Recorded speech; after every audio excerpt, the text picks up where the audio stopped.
Housing is one of those issues that undergirds all aspects of both individual and community wellness. So housing security is essential for other things like food security, for having educational access and attaining high levels of education, for holding down a job and staying employed. If we can start to address racial disparities and racial justice in housing, by extension, we will address all of these other factors of individual and community wellness. We are applying the modern tools of statistics and causal inference to first identify mechanisms that drive racial disparities and racial bias in housing.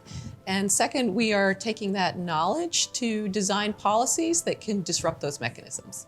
I am currently looking at the effects of large-scale infrastructure investment on the gap between home values and return on investment for white and non-white homeowners. We're hoping to have these insights based on these computational tools and expertise for social science to then have implications for policy to help alleviate some of these effects of systemic racism as well. One of the things that we are emphasizing is to remember that there's a historical context that got us to the present snapshot.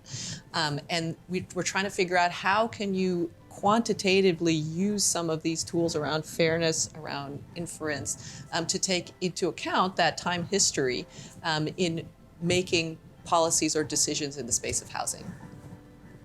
Camfield Estates is an oasis of affordability in what is like a sea of gentrification in Boston.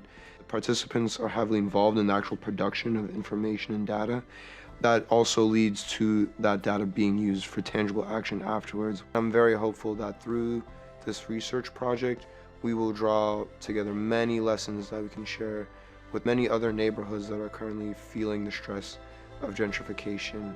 One of the things that I'm very interested in is building these tools for policymakers and activists who are making decisions in this space, because the context is complicated and people are making different kinds of trade-offs. So what we would like to do is develop the tools that enable people to visualize those trade-offs and make the decisions that are relevant to their particular situations and their particular communities.